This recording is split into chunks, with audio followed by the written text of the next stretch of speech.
시간에 성전에 나와서 함께 예배하는 모든 성도님들과 그가 가정에서 예배하는 모든 분들에게 하나님의 은혜가 가득하시기를 축원합니다. 서로 인사하겠습니다. 사랑합니다. 축복합니다. 사랑합니다. 축복합니다.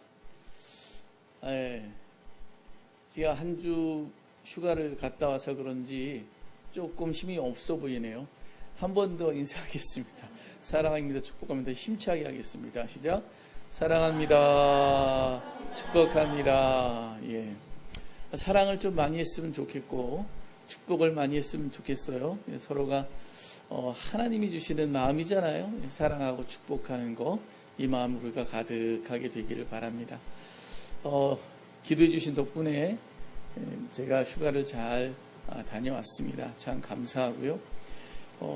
잘 다녀왔더니 날씨가 바뀌었습니다. 바람이 바뀌었어요. 바람이 시원하게 바뀌었어요.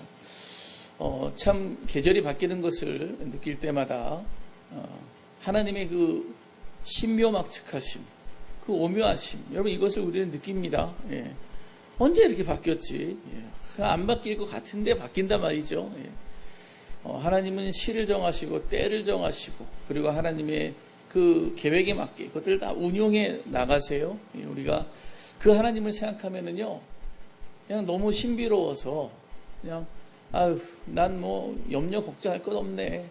저렇게 신비하고 저렇게 오묘하신 분이 나의 주인이시고 나를 이끌어 가시니 내가 뭐가 두렵겠나?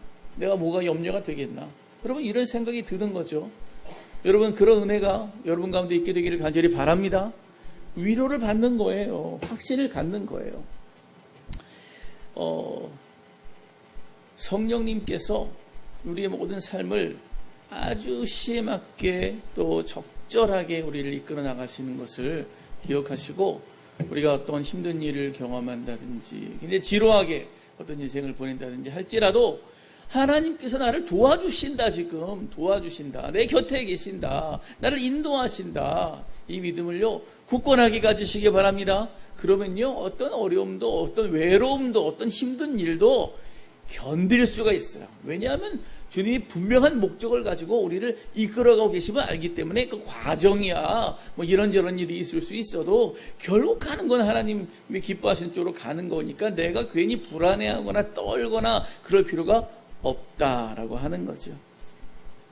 하나님의 뜻은 반드시 이루어집니다. 우리는 이것을 이 계절의 변화를 통해서도 알 수 있고 또 여러 가지 일들을 통해서 알 수 있지만 더 분명하게 알 수 있는 것은 뭐냐면 성경이죠. 성경을 그래서 우리에게 주신 거예요. 내가 너희와 함께 하는 것을 내가 너희로 알게 하기 원하노라. 여러분 성경의 그 인물들, 그 당시에 사건이 일어날 그때의 사람들은요 사실은 내일 일을 잘 몰라요. 내일 내가 감옥에 갈지 내가 뭐 단두대에 서게 될지 몰라요. 그래서 그날 기도하면서 그렇게 살아왔지만 우리는요 참 감사한 게 그 하나님의 역사하심이 성경책에 기록되어 있어가지고 그 당시에 바울은 몰랐지만 우리는 다 알잖아요. 다 보면서 이렇게 도우셨구나 저렇게 도우셨구나 그걸 알면서 오늘에 대해서 우리가 확신을 갖는 거죠. 그러니 오늘도 내가 지금 내일 일 모르지만 하나님 앞에 기도하고 엎드리고 하나님 기뻐하시는 대로 살면 하나님이 진짜 하나님 기뻐하시는 온전한 계획대로 우리를 이끌어 가시겠구나 믿는 거죠. 확신할 수 있는 거죠. 우리는 그런 축복을 받은 사람들입니다. 그러므로 평안하시고 안심하시고 행복하시기를 바라요. 특별히 그것이 잘 나와 있는 것이 우리가 바라보는 우리가 지금 계속해서 살펴보고 있는 사도행전이죠. 사도행전은 여러 번 말씀드리지만 성령의 행전이요. 그래서 누가가 그 성령께서 어떻게 역사하시는지를 누가복음부터 차례대로 다 자세히 데오빌로 각하에게 기록하기 위해서 다 소본에 계신 관찰하고 좀 기록한 거예요. 성령의 역사 흐름이 있어요. 그래서 복음의 전파의 그 과정들을 다 성령께서 역사하시는 것을 보는데 예루살렘 교회에서 안디옥 교회에서 하나님께서 바나바와 사울을 딱 그 전도자로 이방의 전도자로 세우시고 선교사로 파송을 하시고 그리고 1차, 2차, 3차 전도여행을 통해서 하나님의 역사를 이루시는데 1차 전도여행에는 교회를 주로 개척하면서 소아시아 지역을 다녔어요. 2차 전도여행은 이미 개척한 교회들을 돌아보면서 힘을 북돋아주고 성숙하게 하려고 했는데 이 마게도냐에서 일로 오라고 지금 당신들의 계획은 집중으로 되어 있지만 하나님께서 이쪽에 오라 한다. 우리를 도와달라고. 결국은 이제 성령의 인도하심을 따라서 예수의 영이 허락하지 않아서 아시아 쪽으로 안 가고 유럽으로 갑니다. 그래서 오늘날의 이 역사 판도가 이렇게 바뀐 거예요. 그래서 빌립보, 데살로니가 교회, 그리고 또 베레아 막 이렇게 곳곳에 지내면서 이제 가는데, 가는 곳마다 아버지 앞에 기도할 때에 성령이 역사하시고, 아버지께 엎드릴 때마다 성령이 오셔도 도와주시고, 이런 과정을 거치지만 한편으로는 굉장히 지단하고 아프죠. 그냥 괴롭히는 자들이 와가지고 모함하고 또 물리적으로 돌을 던져서 쓰러뜨리고 또 그냥 감옥에 갇히게 만들고 도망가게 만드는 그런 거예요. 그래서 베레아 사람들이 참 신사적인 사람들이라, 너그러운 사람들이라, 그래서 신앙 성장도 빠르고 해서 굉장히 기뻤는데 그거 오래 하지도 못하고요, 이 유대인들이 또 쫓아와서 회방 놓는 바람에 도망가죠. 도망가는데요, 이번에는 얼마나 빠르게 도망가는지 사도 바울만 혼자 도망갑니다. 그때 동료로 디모데와 또 실라가 함께 있었는데, 근데 실라와 디모데를 그냥 내버려두고 혼자 그냥 빨리 빠져나갈 수밖에 없는 상황이어서 빨리 빠져나갑니다. 그래서 거기에서 도망가다시피 해서 도착한 곳이 어디냐? 와보니까 어디예요? 아덴이라고 하는 거예요. 아덴을 오늘날 말로 어디죠? 아테네.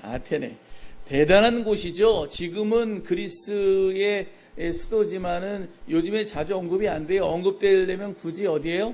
올림픽 때 성화 채화할 때, 불을 딱 처음 붙일 때 아테네에서 채화하죠. 왜냐하면 올림픽이 거기서 시작됐거든요. 굉장히 그 당시에는 최고의 문화와 또 최고의 어떤 지식과 사상이 결집된 곳이 아테네예요. 아테네로 이제 이 바울이 싹 들어갔는데 혼자 들어갔잖아요. 아테네를 딱 바라보면서, 여러분, 이 바울의 마음이 어땠을까요? 바울의 마음이 최고의 문명, 최고의 철학과 최고의 사상과 문화가 집약된 그 도시를 앞에 딱 두고 홀로 예수를 전하기 위해서, 복음을 전하기 위해서 딱 간 그 사도 바울의 마음 어땠을까요? 처음에는요, 굉장히 벅찬 기대 가운데 갔다, 이렇게 볼 수가 있어요. 왜냐하면 처음에 이 사도 바울이 어려서부터 헬라 철학을 공부했거든요. 이 사도 바울의 고향이 다소예요. 거기가 바로 헬라 지역이에요.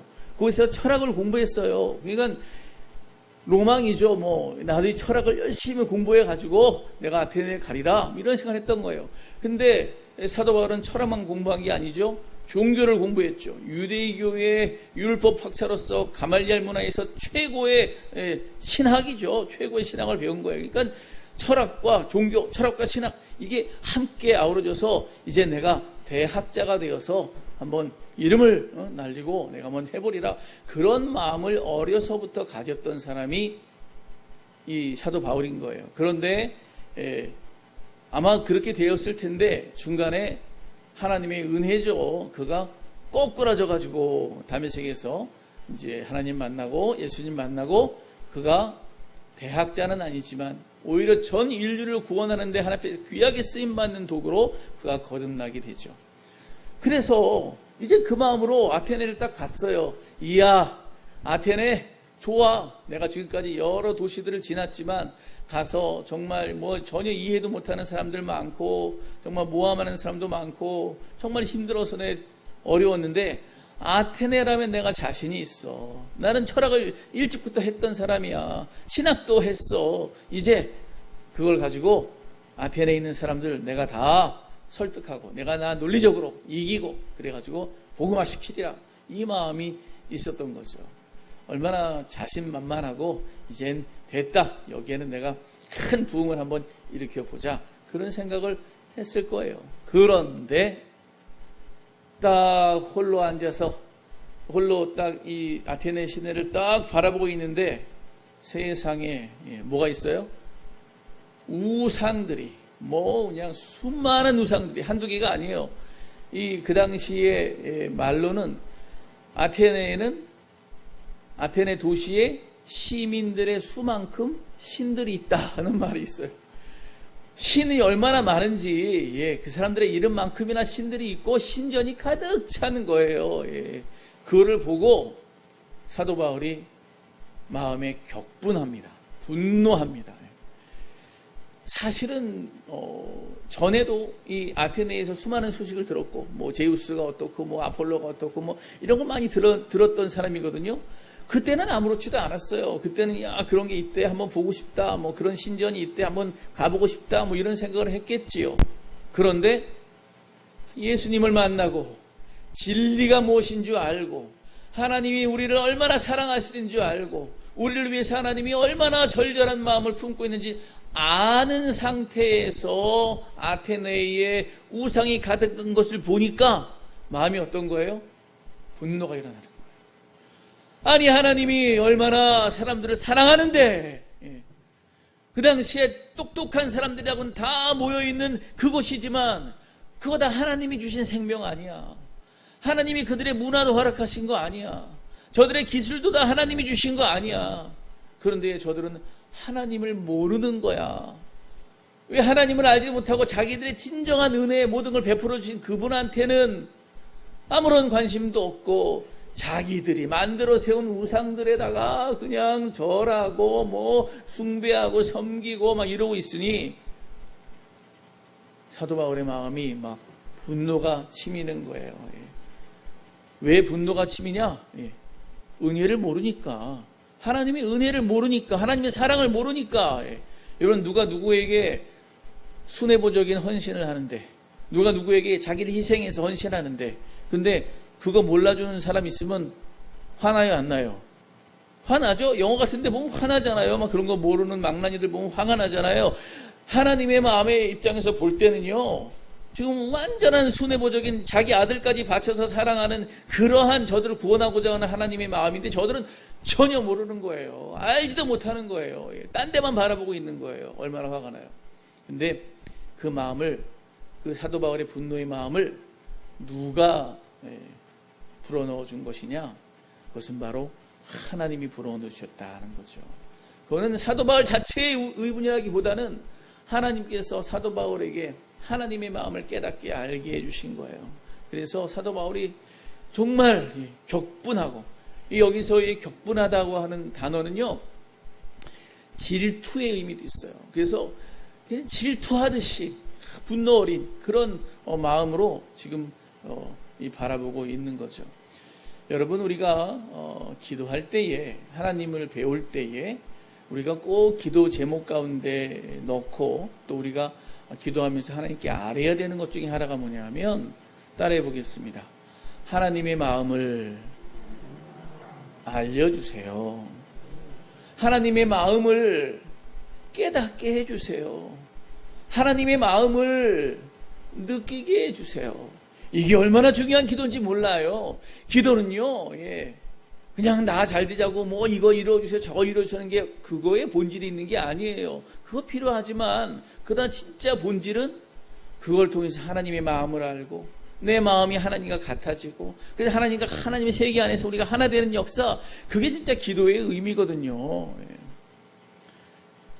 지금 이 사도 바울은 그걸 느끼고 있는 거예요. 너무나 아프게, 너무나 힘들게 그걸 느끼고 있는 거예요. 그런데 그 사람들은 그냥 우상을 여기저기 엄청 세워놓고 지금 사는 거죠. 근데 이 우상들은요, 이게 우상들의 문화가 이제 세워질 수밖에 없는 이유 중에 하나는 그들의 사상을 휘어잡고 있는 두 가지 큰 사상이 있었는데, 하나는 에피쿠로스 학파의 철학 사상이고 하나는 스토아파의 철학 사상이에요. 그런 건 자세히 알 필요 없지만 에피쿠로스 학파는 쾌락주의다 이렇게 말을 하는데, 이게 뭐냐면 이 사람들은 신을 인정하긴 인정해요. 인간 말고 신이라는 존재를 인정해. 근데 신이 인간의 세계와 굉장히 멀리 떨어져 있다고 생각해요. 그래가지고 신은 나와 관련이 없어요. 우리 인간은 생로병사의 문제가 있고 배고프고 염려되고 걱정되고 살아가야 되는 게 있는데, 근데 신은 우리와 멀리 떨어져 있어요. 우리랑 차원이 달라. 그러니까 나에게 영향을 안 미쳐요. 그러니까 인간이 해야 될 일은 뭐예요? 그래, 내 스스로 내 생로병사 문제를 이기고, 그리고 내 스스로 이런 것들을 좀 염려 걱정 불안해서 벗어나야 되겠다, 이런 생각하는 거예요. 그래서 그들이 추구하는 게 뭐냐? 행복을 추구하는 거죠. 그 행복의 끝에는 뭐가 있는 거예요? 쾌락이 있는 거죠. 그래서 각자 자기가 자기의 행복을 추구하기 위해서 열심히 사는 것, 그러다가 쾌락의 이 행복의 극치까지 자기를 위해서 열심히 살다 보니까 나중에는 쾌락에까지 가는 거예요. 그래서 결국은 그들의 삶이 어떤 신에 의해서, 어떤 하나님에 의해서 그들이 이렇게 절제있게 조정되는 것이 아니라 각자 자기를 위한 삶을 살다가 쾌락주의로 빠져서 결국은 그 당시 대부분의 사람들이 이 성적인 문란함, 이 에로심이라 그러나요? 거기에까지 그냥 다 이르게 되는 이유가 태반이었어요. 하나님이 그 마음을 보고 얼마나 마음이 아프겠어요. 그렇게 살다가는 결국은 자기를 위해 살지만 자기를 사는 것이 아니라 허무함과 허망을 만나게 될 것이고 고통받다 죽을 것인데, 아버지 하나님이 얼마나 마음이 아프시겠냐고요. 우상을 그냥 자기가 술 먹고 싶으면 바카스라는 신을 세워요. 그래가지고 술 열심히 먹으면서 바카스 신이 나를 취하게 했어, 바카스 신이 하라고 그랬어, 그러면서 세우는 거예요. 어떤 바다에 항해를 하려고 그러는데 좀 안전하게 가고 싶어. 그러면은 포세이돈이라는 신을 세워요. 그래가지고 이 포세이돈한테 절하고 했으니까 안전하게 지나갈 거야. 다 자기를 위해서 그때그때 생겨난 게 다 신이 되는 거예요. 얼마나 우상단지가 많겠냐고요. 근데 이러한 흐름을 보면서 한쪽 사람들은요, 아니야, 너네 너무 쾌락주의로 가는 것 같아, 너희들 삶이 너무 문란해, 그건 아니지, 그거 말고 인생에는 또 하나의 이렇게 좀 절제되고 좀 진리를 추구하는 어떤 뭐가 있어야 돼. 그게 뭐냐면 스토아 학파예요. 스토아 학파는 어떤 이성을 중심으로 해서 자신의 어떤 정연한 질서, 그런 어떤 자연과 하나 되는 어떤 그런 자연 질서의 진리를 깨닫는 거. 그래서 그 도덕률대로 살고, 그리고 그걸 얻기 위해서 제가 금욕주의 가운데 자기를 절제하고, 그래서 그걸 얻어내야 된다, 이제 그런 건데, 근데 그렇게 하다 보니까요, 그들에게도 신이 있어요. 어떤 신이 있냐? 그래, 그런 온전한 질서를 이루는 그런 이상세계를 이루기 위해서는 용기의 신이 필요해. 그런 걸 이렇게 쭉 이루려면은 지혜의 신이 필요해. 그런 걸 하려면은 좀 강력한 힘의 신이 필요해. 이래서 좀 개념적이지만 또 자기 나름의 신들을 또 만들어요. 그래가지고 눈에 보이는 쾌락적인 것은 아니지만 아주 그런 어떤 개념적인 신들을 만들다 보니까 신들이 엄청 많은 거예요. 근데 여러분, 그런 신들이 자기들의 어떤 그런 이상에 이르는 그런 것들을 만족시켜주고 채워줄 수 있을까요? 자기가 만든 건데 뭘 채워주겠어요. 그냥 그러기를 바라는 거지. 그러다 보니까 이 신 저 신은 안 만들어 본 게 없는데, 그래도 불안하니까 뭔가 새로운 신이 하나 생겼다, 뭔가 새로운 뭐가 있다 그러면 관심을 기울이는 거예요. 그 새로운 거 찾느라고 자기의 그 허무하고 헛헛한 마음을 채우기 위해서 계속 새로운 걸 찾아요. 그래서 21절에 보면은, 오늘 말씀 21절에 보면 함께 읽어볼까요? 시작. 모든 아덴 사람과 거기서 나그네 된 외국인들이 가장 새로운 것을 말하고 듣는 것 이외에는 달리 시간을 쓰지 않음이더라. 아멘. 그게 필요한 거예요. 새 것이, 정말 새로운 것이, 정말 더 좋은 것이, 더 좋은 거, 더 새 거, 이거 찾는 거예요. 근데 저는 이 상황을 보면서, 이 아테네의 상황을 보면서 느끼는 것은, 요즘 현대의 우리 사회와 크게 다르지 않네? 하는 거죠. 요즘 현대의 우리 사회와 크게 다르지 않네? 그렇지 않아요. 각자 자기 행복을 위해서, 자기를 안전하게 하는 데 위해서, 자기가 평화를 위해서, 각자 자기를 위해서 열심히 뛰잖아요. 열심히 뛰고, 남들 하는 만큼 뛰고, 남들 하는 거 다 하고, 그리고 뿐 아니라 정말 자기들의 안전하게 해주는, 자기들 좀 편안하게 해주는 걸 위해서 새로운 거 찾는 거예요. 끊임없이. 새로운 음식은 없나? 새로운 무슨 사상은 없나? 새로운 무기는 없나? 새로운 과학 이론은 없나? 새로운 뭣도 없나? 하여튼 좋은 거 다 찾아요. 예. 새로운 식당까지. 예. 열심히 찾아다니면서 그냥 자기들의 불안한 것들을 자꾸 채우려고 하는 거죠. 그러나 그것이 온전히 채워지겠느냐 하는 것입니다.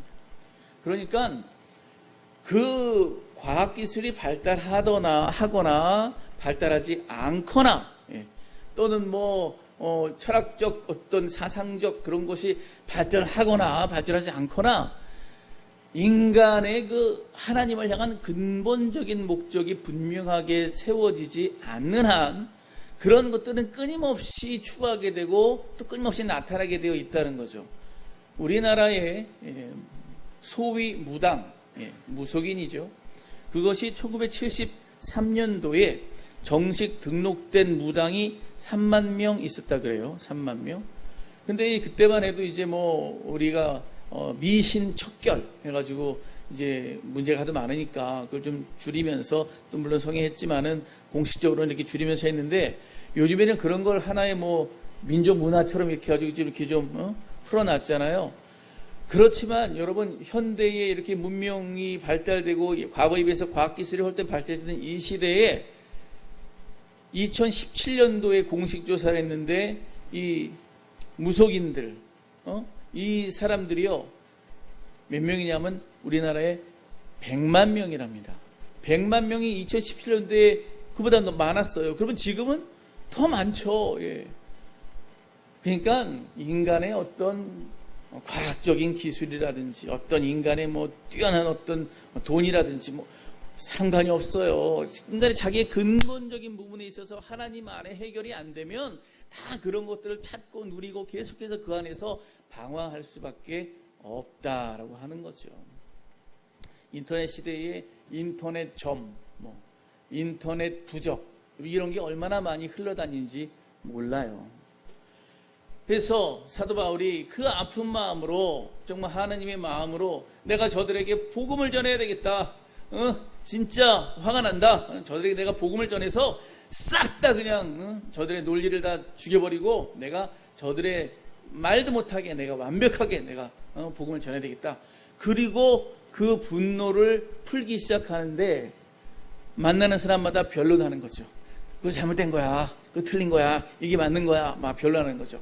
변론하다가 이제 그 아테네의 위대한 철학자들, 소크라테스, 아리스토텔레스, 이런 철학자들 만나잖아요.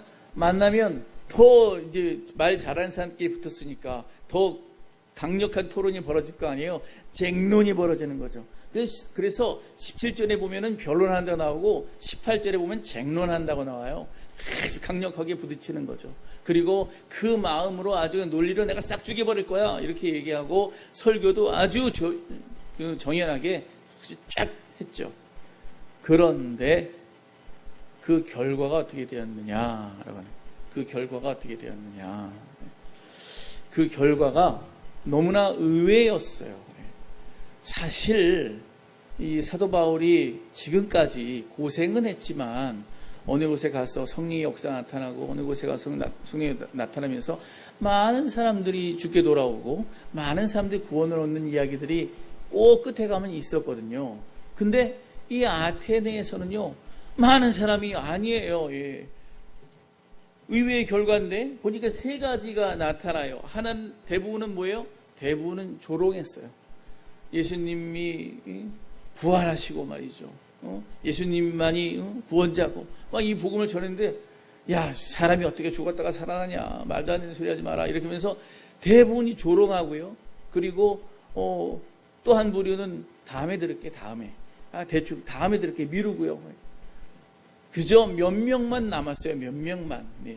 디오니시우스와 다말이라고 하는 그런 사람 이름 나오고, 그 외에 몇 사람만 남아가지고 이제 믿겠노라고, 그리고 이 바울을 쫓아가는데, 바울이 이 부분에 있어서 굉장히 좀 실망했던 것 같아요. 자기는 큰 기대를 가지고, 내가 부흥을 하리라, 내가 그동안 배운 게 뭔데, 내가 그동안 이거를 위해서 내가 철학도 공부하고 신학도 공부하고 그렇게 내 준비를 철저하게 했네, 난 준비된 그런 사람인데, 그러고 나갔는데 오히려 철저하게 깨졌단 말이죠. 이것 때문에 너무 실망이 커가지고, 이 뒤에 바울 서신의 그 뒤편에 가면 다른 서신들 보면은 이 변론하는 것에 대한 이야기가 나와요. 그런 얘기 하지 말라는 거예요. 디모데전서 6장 20절에 보면 디모데에게 그렇게 말합니다. 디모데야, 망령되고 헛된 말과 거짓된 지식의 반론을 피함으로 내게 부탁한 것을 지켜라. 허탄한 거, 거짓된 거, 이거 대적하고 얘기할 필요 없다는 거예요. 디모데후서 2장 23절 보면 어리석고 무식한 변론을 버리라. 이에서 다툼이 나니라. 변론하고 논리적으로 이기려고 하지 마라. 여기서 다툼이 일어난다. 예. 여러분, 논쟁에서 이겨서 예수님을 믿게 할 수 있을까요?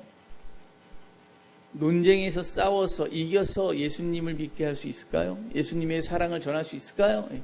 안 되죠. 왜요? 졌는데요. 내가 저 사람한테 졌어요. 지면 화나잖아요. 내가 져서 화가 나는데 예수님 아니라 그거 뭐라도 내가 기쁘게 받을 수 있냐고요. 못 받죠. 그건 안 되는 거죠. 그러니까는 자기의 생각하고는 자기가 아무리 똑똑해도 예수를 믿게 하는 것, 복음을 전하는 것은 할 수 없었다라고 하는 거예요. 말만 잘한데 이런 말만 듣죠. 나중에 그가 이 아덴 다음에 아테네 다음에 간 곳이 고린도인데, 고린도 교회에 향하여 쓴 이 고린도전서에 보면은 1장 20절 23절에 이렇게 말해요.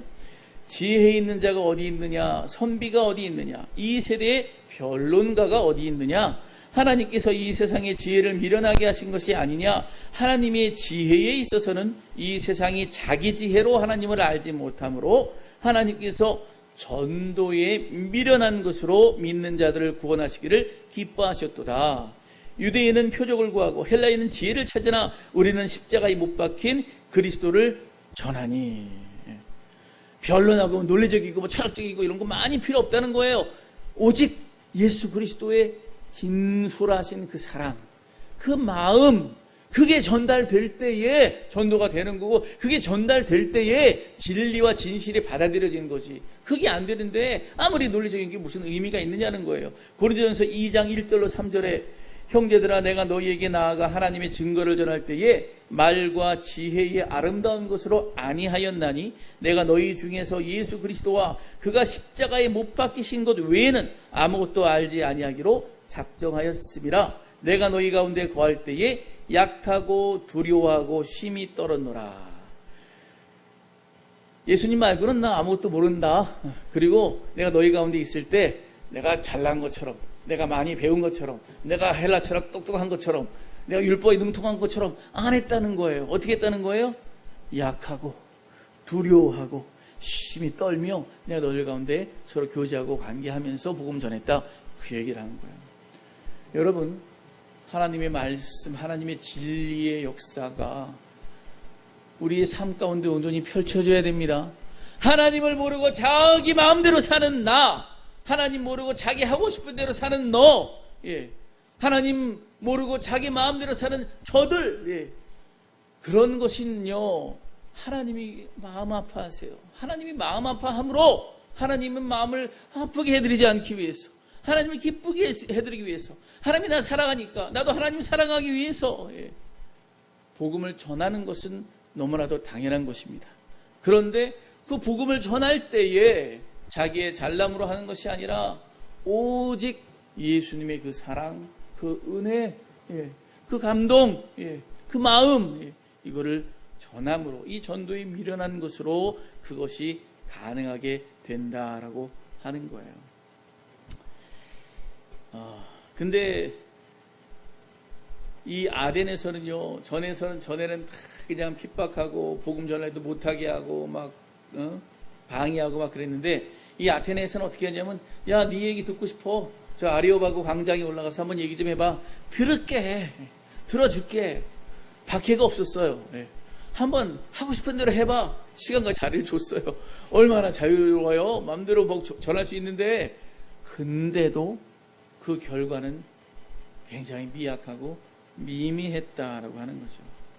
오히려 복음 전하니까 이상한 소리 하네 이렇게 돼버리고 무시하고 저 예수쟁이 상종하기 싫어 이렇게 되는 거예요.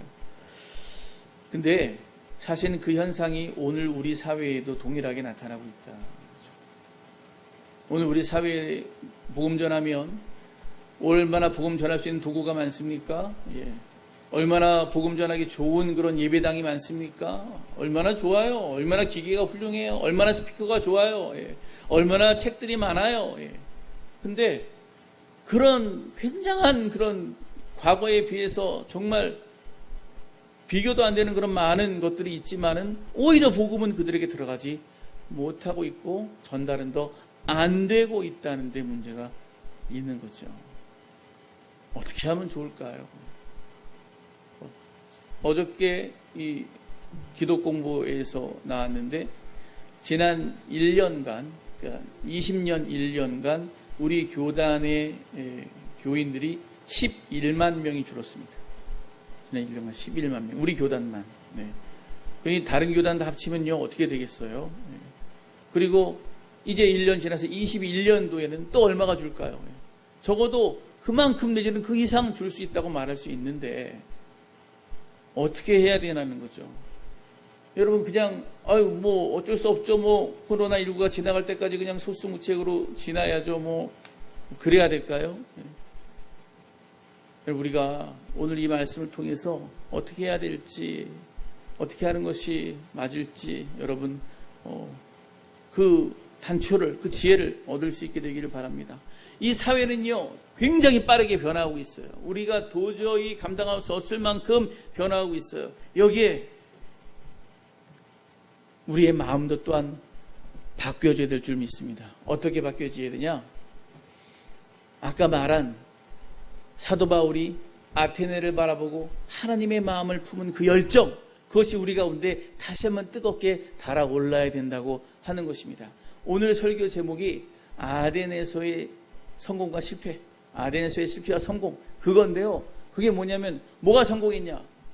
바로 아덴을 바라보고 하나님의 마음을 품은 것, 하나님의 마음을 품고 정말 되든지 안 되든지 열심으로 변론하고 열심으로 설교하고 열심으로 했던 거, 이건 성공이에요. 예. 왜요? 아버지의 마음으로 했으니까, 아버지의 마음 품었으니까. 그러면 실패는 뭐냐?